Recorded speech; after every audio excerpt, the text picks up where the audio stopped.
हनुमानपाडा येथे हनुमानपाडा उत्कर्ष सेवा मंडळाच्या परिसरात मी आता उभा आहे। गेल्या 5 ते 6 महिन्यापासून पाठपुरावा करतो आणि सीवर लाईन आणि नाले हे जे बऱ्याच वर्षापासून प्रलंबित होता हा प्रश्न हा मार्गी लावलेला आहे।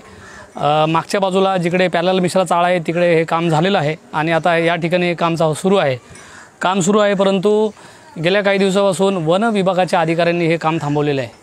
मला समजत नाही वन विभागाचे अधिकारी येऊन काम का थांबवतात आणि जर काम थांबवत असतील तर महानगरपालिकेच्या अधिकाऱ्यांनी त्यांना तसा प्रस्ताव दिलेला आहे की या ठिकाणी मी काम करतोय।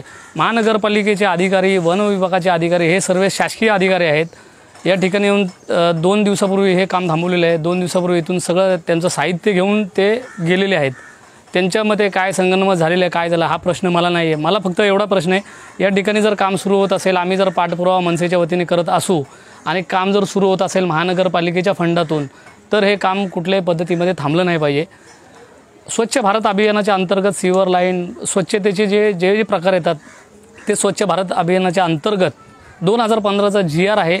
त्या GRमध्ये असं स्पेशली नमूद केलेलं आहे आणि सर्व शासकीय जी डिपार्टमेंट्स आहेत विभाग आहेत त्या विभागांना सगळ्यांना ती पत्र गेलेली आहेत। त्या पत्रामध्ये क्लिअर नमूद केलेलं आहे की जर लोकांच्या नागरी सेवेची जर काय कामं होत असतील तर त्या ठिकाणी कोणत्याही परमिशनची याची गरज नाही आहे। तरी वन विभागाचे अधिकारी जर आडमुठे धोरण करून ही जर कामं थांबवत असतील तर मुख्य वन अधिकारी बोरवलीला जे बसतात त्यांना माझं निवेदन आहे या व्हिडिओच्या माध्यमातून की तुम्ही या ठिकाणी येऊन तुमचे जे कनिष्ठ अधिकारी या ठिकाणी काय गोंधळ घालतायत सावळा गोंधळ करतायत लोकांना काय त्रास देत आहेत हे तुम्ही जरा प्रत्यक्ष बघितलं तर बरं होईल। हे अशी जर लोकसेवेची आणि हितोपयोगाची कामं जर थांबवत असू आपण तर मग महानगरपालिकेला मतं मागायला आमदारकीला मतं मागायला आणि खासदारकीला मतं मागायला ह्या विभागात काय येतात?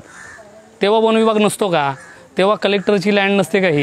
हे तुमच्या मते तुमच्यामधला जो प्रश्न आहे म्हणजे ही कलेक्टरची लँड आहे हे महानगरपालिकेची आहे की वन विभागाची आहे की इतर कुठल्या खात्याची आहे हे तुम्ही तुमच्यामध्ये बसून ते तुम्ही क्लिअर केलं पाहिजे। नागरिकांना इथं नाहक त्रास होतो आहे। नागरिकांना छोट्याशा चिरीमिरीसाठी हा जो त्रास होतो आहे हे सर्वांच्या लक्षात येत आहे।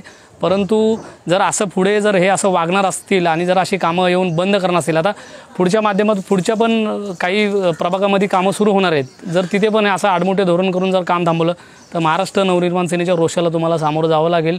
तुमच्या काही शासकीय बाबी असतील त्या तुम्ही पूर्ण करा। शासकीय कामामध्ये आम्हाला कोणताही अडथळा आणायचा नाही पण लोकहिताची कामं जर होत असतील आणि त्याच्यामध्ये जर अडथळे येत असतील तर महाराष्ट्र नवनिर्माण सेना लोकांच्या पाठीशी आहे आणि तुमच्या कार्यालयावरती मग मोर्चे आंदोलनं कशी करायची ते आम्हाला नव्याने काय सांगायची गरज नाही।